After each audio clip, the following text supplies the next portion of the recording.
Cześć, Bartek Urban. Zapraszam do testu Toyoty Land Cruiser. Doczekaliśmy się. Po 15 latach oczekiwania jest nowa generacja Land Cruisera.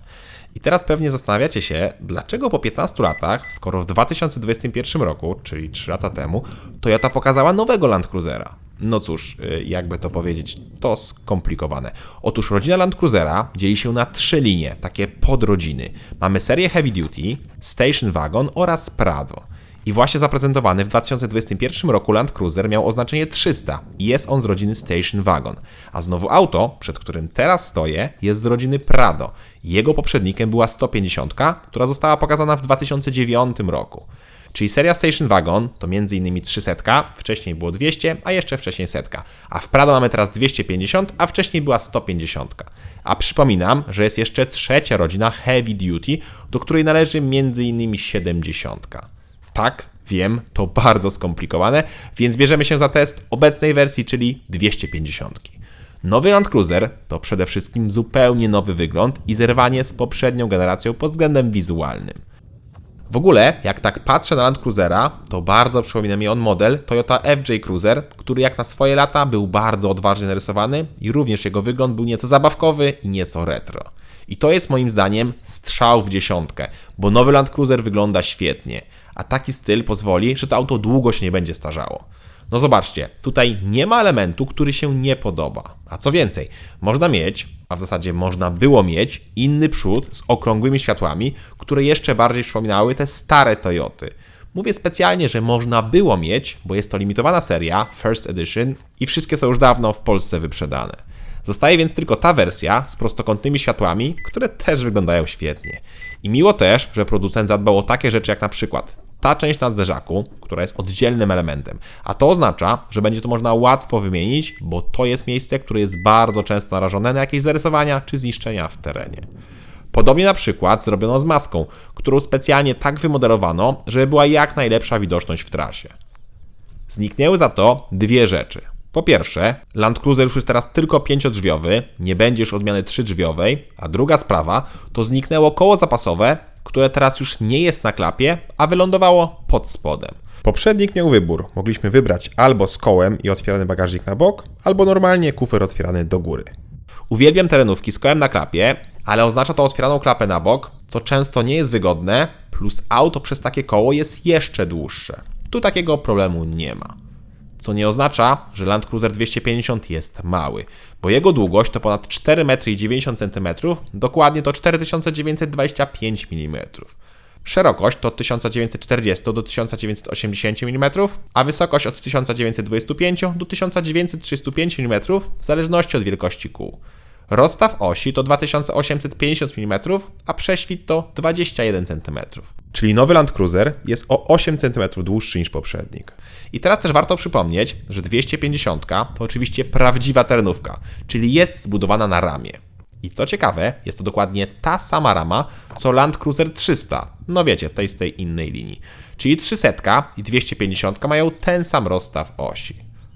Dobra, to pora na bagażnik. I tutaj kolejne praktyczne rozwiązanie. Możemy otworzyć samą szybę w celu łatwiejszego dostania się do bagażnika. Co prawda przycisk jest w miejscu, który jest mało intuicyjny, ale być może w tym miejscu będzie mniej podatny na awarię, bo nie będzie tu aż tak mocno dochodziła wilgoć? No nie wiem, tak sobie głośno myślę. Tak czy inaczej, miejsce jest dziwne. Bagażnik, poza najtańszym wyposażeniem, jest otwierany elektrycznie i ma pojemność nie wiadomo jaką. Poważnie, nie wiadomo jaką, producent tego nie podaje. I tutaj też od razu dodam, że Land Cruiser może mieć trzeci rząd siedzeń, który jest schowany w podłodze. Chociaż ja mam wersję 5-osobową, a to co tu jest schowane w podłodze to baterie. Tak, ja mam odmianę hybrydową, której niestety nie możemy kupić w Europie. My mamy sprawdzonego diesla, co chyba jest lepszym wyborem dla takiego auta, chociaż oczywiście najlepiej jakbyśmy mieli wybór. W dieslu ten bagażnik jest dużo większy przez brak tych baterii. W bagażniku mamy dodatkowe schowki, haczyki na zakupy czy opcjonalne gniazdo 230. Jak widzicie, są też miejsca na napoje, które przydają się, ale jak mamy 7-osobową odmianę. W tej testowanej wersji no raczej nie mają sensu. Ale taniej jest zrobić dla każdej wersji tak samo, niż oddzielne boczki do odmiany 5- oraz 7-osobowej. Fotele można położyć oraz podnieść, co jest również bardzo praktyczne, jak chcemy przewieźć coś naprawdę dużego. I tu ponownie, w dieslu, tu byłaby płaska podłoga, ale z hybrydą tak się nie da. Hybryda niestety zabiera dużo praktyczności. Wskakujemy więc na tył. Albo nie, posłuchajcie najpierw tego.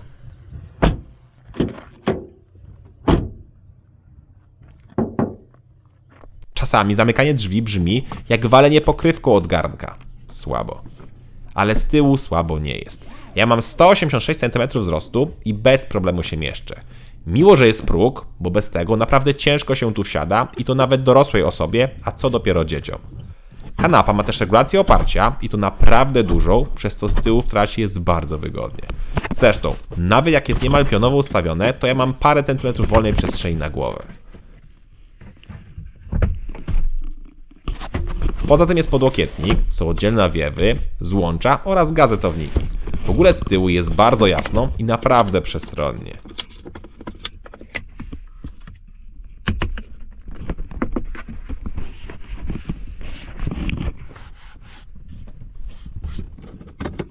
Chociaż jeszcze więcej miejsca jest z przodu. Z zewnątrz tego tak nie widać, ale nowy Land Cruiser to naprawdę duże auto również w środku. W podstawie fotele są manualne oraz materiałowe, ale w opcji możemy mieć takie stołki jak u mnie, czyli skórzane, podgrzewane oraz wentylowane. Jest do wyboru skóra syntetyczna albo naturalna. Jedynie regulacja długości siedziska jest manualna. Kierownica też jest manualna w podstawie, ale w opcji może być elektryczna, tak jak w moim egzemplarzu. Jedyny minus to musi być włączony zapłon, żeby przestawić kierownicę. W takim razie pora na deskę rozdzielczą. Deskę, która jest takim połączeniem nowoczesności oraz takiej prostoty. Podoba mi się, że wciąż mamy dużo fizycznych przycisków i pokręteł i spokojnie możemy je używać nawet w rękawiczkach. To jest duży plus. Z drugiej jednak strony mamy cyfrowe zegary i ekran na środku, które są połączone i wyglądają moim zdaniem brzydko. Co prawda są tak poprowadzone, że nie zasłaniają nam widoku, a nawet producent sam nieco obniżył je, żeby była jeszcze lepsza widoczność, ale nie lubię takich układów. Lepiej jakby ekran był wbudowany ładnie w deskę i w ogóle nie wystawał, a zegary najlepiej jakby były analogowe, chociaż te cyfrowe nie są złe. Nie są złe, bo działają szybko i mają dużo ustawień, gdzie mamy różne motywy i różne układy, dzięki czemu każdy znajdzie coś dla siebie. Dodatkowo możemy poustawiać, jakie dane mają być wyświetlane i zapisać pod jednym z 3 układów. Zresztą niemal te same zegary są teraz w nowej Corolli czy RAV4. I taki też sam system jest w Land Cruiserze. System, w którym zawsze narzekam na 2 rzeczy. Po pierwsze, nie wygląda dość nowocześnie, a po drugie ma ogromny potencjał, który nie jest wykorzystany, bo ekran jest ogromny i ma aż 12,3 cala, ale nie da się na nim wciąż odpalić 2 funkcjonalności naraz, np. multimedia i nawigacja, albo telefon i multimedia. Zawsze tylko jedna rzecz i tyle. Mam nadzieję, że wejdzie jakaś aktualizacja i wreszcie to poprawią, bo aż się o to prosi.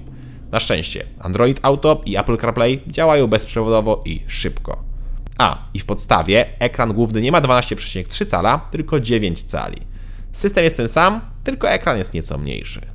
W sumie to zegary cyfrowe w podstawie też są mniejsze i mają 7 cali, a nie 12,3, tak jak u mnie.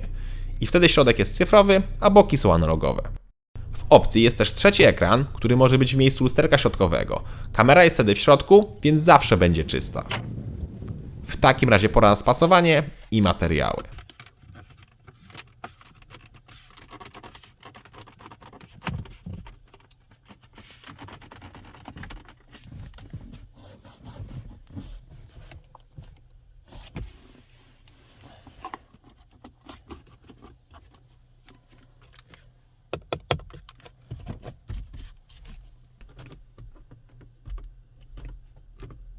I to jest tak naprawdę jedna z niewielu, jak nie jedyna wada tego samochodu, czyli spasowanie i materiały. Jak słyszeliście, ramka w koło ekranu bardzo mocno skrzypi, a materiały są przeciętnej jakości. Z drugiej strony to auto terenowe, więc takie materiały łatwiej umyć, no ale to nie tłumaczy takiego spasowania. Co prawda ja testuję auto przedprodukcyjne, więc istnieje szansa, że to będzie poprawione i oby tak było, bo jak nie, no to jest naprawdę słabe. Dobra, to pora na schowki, a potem zaglądamy pod maskę.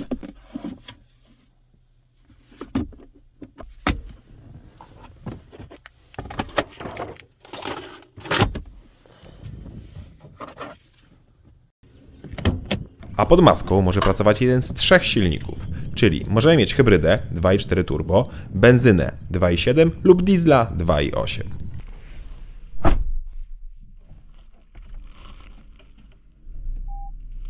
tym, że w Polsce i w Europie do kupienia będzie tylko jeden i to jest ten, którego ja nie testuję. Niestety w USA, gdzie jeździłem, Land Cruiser dostępny jest tylko z hybrydą, opartą o silnik 2.4 rzędową czwórkę turbo, która łącznie generuje 326 koni oraz 465 Nm, natomiast w Europie będzie turbo diesel 2,8 litra, który ma 204 konie oraz 500 Nm. Tak, jest to dokładnie ten sam silnik, co w poprzedniku oraz ten sam, który pracuje w Hiluxie. Z tym, że w nowym Land Cruiserze dostał on kilka zmian, m.in. są nowe łopatki turbosprężarki, przez co podobno nie pracuje już tak głośno jak w poprzedniku czy w Hiluxie. Ale tak jak mówię, to tylko opinie wyczytane z innych testów, bo ja pod maską mam hybrydę. To, co jednak jest wspólne dla hybrydy oraz diesla, to nowa skrzynia biegów. Od teraz diesel już nie ma 6 biegów, tylko będzie to skrzynia 8-biegowa, która naprawdę dobrze dobiera przełożenia. W ogóle 8 bieg to taki typowy nadbieg autostradowy i auto zmienia na ten bieg dopiero około 100-110 km na godzinę. A co do hybrydy, to ta pracuje bardzo cicho, ma sporo mocy i momentu, bo pomaga nam silnik elektryczny, ale i tak uważam, że diesel jest tutaj lepszym wyborem. Po pierwsze, mamy większy bagażnik, po drugie, większy moment, a po trzecie, auto mniej waży. I tu ponownie nie wiadomo ile, bo producent nie podaje, ile waży Land Cruiser, ale jestem pewien, że hybryda jest cięższa. No i hybryda może pociągnąć tylko 2700 kg, a diesel 3500, czyli 3,5 tony. To ma moim zdaniem bardzo duże znaczenie. Bak paliwa diesel też ma większy, bo ma 80 litrów, podczas gdy hybryda ma 68 litrów. W trasie to oznacza pewnie około 150 km więcej dla diesla. A Land Cruiser w trasie na asfalcie jeździ dobrze, jest w miarę pewny i komfortowy, ale oczywiście jego żywioł to teren. Upalałem 250 naprawdę mocno na zróżnicowanym terenie, gdzie był i piach, kamienie, woda i błoto i nie było przeszkody, która by go zatrzymała. Nawet stając w połowie wzniesienia, auto potrafiło się wczołgać na górę i to na seryjnej oponie. Brawo! Wszystko to zasługa napędu oraz elektroniki. Zacznę od napędu. Land Cruiser ma oczywiście stały napęd na wszystkie koła z kilkoma trybami oraz reduktorem. Mamy też blokadę centralnego mechanizmu różnicowego, jak i blokadę tylnego mostu oraz jest nowość w postaci opcjonalnych rozpinanych stabilizatorów. W poprzednim Land Cruiserze był system KDSS, czyli były dodatkowe siłowniki, które zwiększały wykrzyż. Teraz to zastąpiono właśnie rozpinaniem stabilizatorów. I dzięki temu wykrzyż jest o 5 cm większy niż w poprzedniku. W ogóle skok przedniego zawieszenia jest teraz o 10% większy niż u poprzednika. Ale żeby nie było, bo nie wszystko jest lepsze. Na przykład przez swoją budowę tyłu zwis jest teraz dłuższy niż u poprzednika, przez co jest gorszy kąt zejścia, który wynosi 23 stopnie, podczas gdy poprzedni miał 25 stopni. Kąt natarcia to 31, a rampowy to 25 stopni. No i do tego wszystkiego dochodzi elektronika. Mamy pokrętło od trybów jazdy, gdzie do wyboru są tryby na błoto, piasek, śnieg, skały, czy mamy też tryb automatyczny. Są też programy do czołgania się, czyli powolnego zjeżdżania, ale także i wjeżdżania, gdzie mamy 5 trybów prędkości. I na koniec są kamery, z których w sumie najczęściej korzystałem, bowiem tor był tak zrobiony, że często nie widziałem, co jest na szczycie wzniesienia. A dzięki kamerom mogłem wszystko obserwować, to jest świetne. Zawieszenie w swojej budowie jest niemal takie samo jak w poprzedniku, mamy z przodu wahacze poprzeczne, a z tyłu sztywny most, ale zmieniło się wspomaganie. Zrezygnowano ze wspomagania hydraulicznego na rzecz elektrycznego i to czuć. To znaczy nie czuć aż takich drgań na kierownicy, co ma swoje wady i zalety. Jest na pewno bardziej komfortowo. I wciąż jest niesamowicie w terenie. Naprawdę niesamowicie. Jestem bardzo ciekaw porównania na tych samych oponach Land Cruisera, Defendera i Grenadiera. Wiem, że ciężko będzie takie porównanie zrobić obiektywnie, ale mam nadzieję, że ktoś się tego podejmie, bo to będzie prawdziwa uczta dla fanów offroadu. A ja zapraszam na ucztę dla fanów pieniędzy. Podstawowy nowy Land Cruiser kosztuje 320 tysięcy złotych, a najdroższa odmiana to 450 tysięcy złotych, z tym, że tak jak mówiłem, nie da się jej już zamówić, więc najdroższa, jeszcze dostępna odmiana to Executive i ona kosztuje 410 tysięcy złotych. Jest naprawdę bardzo drogo, chociaż konkurencja jest jeszcze droższa. A konkurencją dla Land Cruisera to takie auta jak Land Rover Defender, Mercedes klasy G, Ineos Grenadier, Jeep Wrangler czy chociażby Ford Bronco. Czyli w zasadzie same legendy, jeśli chodzi o auta terenowe. Z tym, że moim zdaniem Bronco i Wrangler od razu odpadają, bo przy Land Cruiserze są zbyt surowymi autami. Więc pozostają 3 auta: Grenadier, Defender oraz klasa G. Z tą ostatnią jest ten problem, że w cywilnych wersjach jest już super nowoczesna i luksusowa, a w odmianie roboczej Professional no już nie do kupienia. Więc wydaje mi się, że główne auta, które mogą zagrozić Land Cruiserowi, to Land Rover Defender oraz Ineos Grenadier. Grenadier, który tak jak mówiłem w swoim teście, jest lepszą wersją starego Defendera. Przewagą tych dwóch samochodów są silniki, gdzie mamy wybór pomiędzy benzynami oraz dieslami oraz są dostępne odmiany 6 oraz czasem i 8-cylindrowe, ale wadami jest cena. Oba samochody są droższe, gdzie Defender startuje od 360 000 złotych, a Grenadier od 430 000 złotych. Grenadier jest też bardziej surowy niż dwa pozostałe, plus jest naprawdę ciężki w obsłudze. Pod względem intuicyjności czy praktyczności, to Land Cruiser jest z tego towarzystwa najlepszy.